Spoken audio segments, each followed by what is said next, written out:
बिस्मिल्लाहिर्रहमानिर्रहीम। अस्सलामुअलैकुम। मकतब टीवी देखने वालों को राव कमर रिजवान नई वीडियो में खुश आमदीद कहता है। दोस्तों, जिंदगी बहुत थोड़ी सी है। किसी से नफरत, हकारत या किसी का बुरा सोचकर शायद हम अपनी अना की तस्कीन तो कर लें, मगर यकीन जानिए हमारे अंदर का इंसान कभी खुश नहीं रह पाएगा। इसलिए मोहब्बतें, खुशियां और आसानियां बांटें।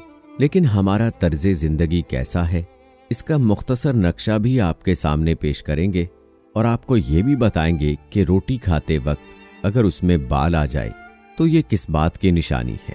दोस्तों, जिंदगी एक बार मिलती है, मगर हम दुखों, परेशानियों और मुसीबतों की नज़र करके दुनिया में ही अपनी जिंदगी को अजाब बना लेते हैं और हमारी जिंदगी में मुश्किलात खुद हमारी पैदा की हुई होती हैं, क्योंकि हम अक्सर दूसरों को टेंशन, तकालीफ और दुख पहुंचाना चाहते हैं, एक दूसरे का बुरा सोचते हैं, मुनाफकत में एक दूसरे पर बाजी ले जाना चाहते हैं और किसी को तरक्की करते हुए देख नहीं सकते।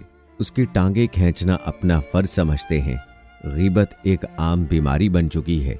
जहां चार दोस्त मौजूद हों, वहां किसी न किसी गैर मौजूद शख्स की बुराई करना जरूरी होता है।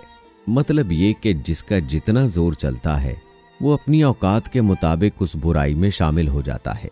अपने घर का कचरा भी दूसरों के दरवाजे पर फेंकना एक आम सी बात बन चुकी है। और तो और लाइन में लगे हुए अफराद को छोड़कर बराह रास्त खिड़की तक पहुंचने की कोशिश भी करते हैं और हर काम में कोई ना कोई ताल्लुक, सिफारिश और दोस्ती ढूंढकर सबसे पहले अपना काम करवाना चाहते हैं। बुग़्ज़ और हसद हर वक्त हम अपने साथ लिए फिरते हैं और मौका मिलते ही एक दूसरे के खिलाफ जहर उगलना अपना जरूरी फर्ज समझते हैं। खानों में जहर, लफ्जों में जहर और अपनी हरकतों में जहर लिए हम दूसरों की खिदमत के लिए तैयार रहते हैं। और तो और अच्छे काम करने वालों को भी तनकीद और उनके अच्छे कामों में भी कीड़े तलाश करना हमने अपनी आदत बना ली है। एक बार मिलने वाली जिंदगी को हमने खुशियों की बजाय ऐसी परेशानियों से दो चार कर रखा है जो खुद हमारी अपनी पैदा की हुई है। हम में से हर फर्द खरीदारी करता है। हम एक हाथ से पैसे देते हैं तो दूसरे हाथ से चीज ले लेते हैं। याद रखें, हम अगर किसी के साथ भलाई करें तो अल्लाह करीम उस भलाई का बदला फौरन हमें लौटा देते हैं, और अगर किसी के साथ बुराई करते हैं उसका बदला भी हमें लाजमी तौर पर मिलेगा, मगर कुछ वक्त के बाद कि शायद इंसान सुधर जाए और अपनी की हुई बुराई पर शर्मिंदा होकर तौबा कर ले। दोस्तों, ये बात तो तय है कि अगर हम किसी के साथ बुराई करते हैं तो उसका नुकसान भी हमें इसी दुनिया में होगा, हाँ किसी भी सूरत में हो। अगर हमने अच्छाई वाला काम कर लिया तो उसका बदला हमें दुनिया में भी मिलेगा और आखिरत में तो लाजमी अच्छाई हमारे लिए बाइसे तस्कीन होगी। बस हम अपनी नीयत को अच्छी रखकर दूसरों की फलाहो बहबूद के लिए काम करते रहें। हमारी फलाहो बहबूद खुद ब खुद होना शुरू हो जाएगी। ये तजर्बा आज से शुरू कर दें, फिर देखें दुनिया की तमाम तर आसाइशें हाथ बांध कर आपके सामने खड़ी होंगी। आपको जिस चीज की जरूरत हो उसे दूसरों में बांटने का हौसला पैदा कीजिए, फिर चाहे वो रिज्क हो, सुकून हो, इज्जत हो, मोहब्बत हो या फिर आसानियां हो। दोस्तों, हम बात कर रहे थे रोटी के लुकमे में बाल की, तो गौर से सुन लीजिए और समझ लीजिए कि रोटी का लुकमा खाते हुए उसमें से बाल निकल आए तो समझ लो कि बहुत जल्द तुम पर रिज्क की बारिश होने वाली है।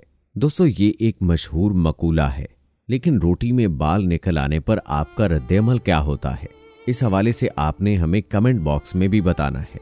सालन में नमक ज्यादा हो जाए, रोटी में बाल निकल आए, चाय में मीठा कम या ज्यादा हो जाए, सालन में मसाला तेज हो जाए, तो आप क्या करते हैं हर कोई अच्छी तरह जानता है।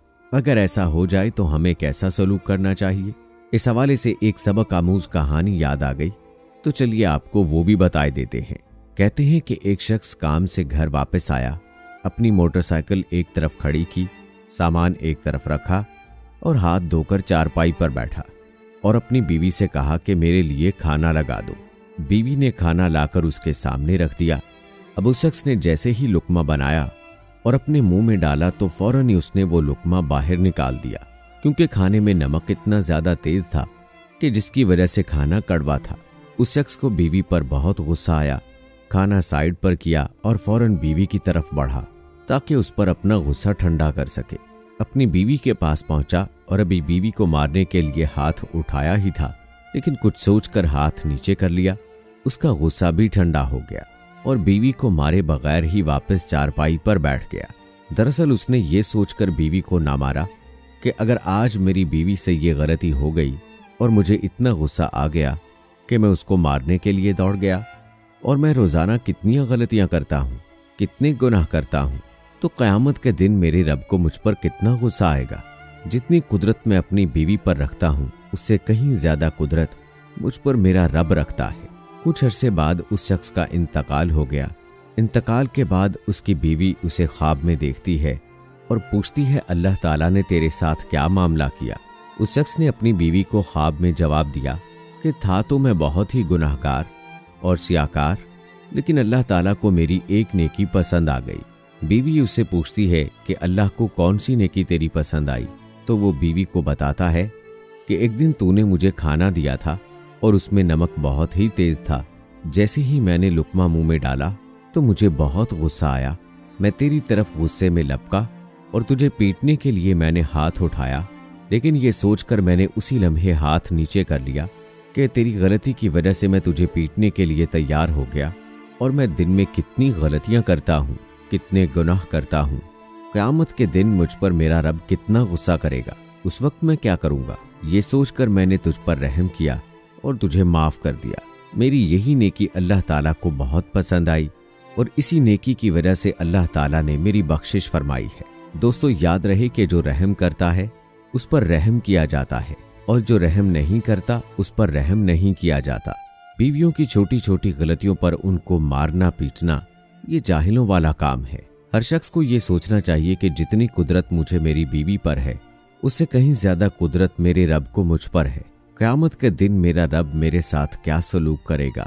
इसलिए चाहिए कि घर में नरमी वाला मामला किया जाए और अल्लाह की मखलूक पर रहम किया जाए, ताकि क़यामत के दिन आप पर भी अल्लाह की तरफ से रहम का मामला हो। और याद रहे, बीवी के साथ घर में अच्छा सलूक करने की ताकीद हमें अल्लाह और उसके प्यारे रसूल सल्लल्लाहु अलैहि वसल्लम ने दी है। इसलिए हमेशा घर वालों के साथ हुस्ने सलूक के साथ पेश आना चाहिए। तो दोस्तों, उम्मीद करते हैं कि हमारी आज की ये वीडियो आपको ज़रूर पसंद आई होगी। इस हवाले से आप अपनी राय का इजहार कमेंट बॉक्स में लाजमी कीजिएगा। और अगर आपने अभी तक हमारा चैनल मकतब टीवी सब्सक्राइब नहीं किया है तो अभी सब्सक्राइब कर लें। साथ में बेल नोटिफिकेशन को ज़रूर ऑन कर लीजिएगा ताकि लेटेस्ट अपलोड होने वाली वीडियोस आप तक बर वक्त पहुंचती रहें। वीडियो को लाइक करें, शेयर करें अपने दोस्तों के साथ। कमेंट बॉक्स में अपनी राय ज़रूर दीजिएगा। मिलते हैं अगली वीडियो में, तब तक के लिए अल्लाह हाफिज़।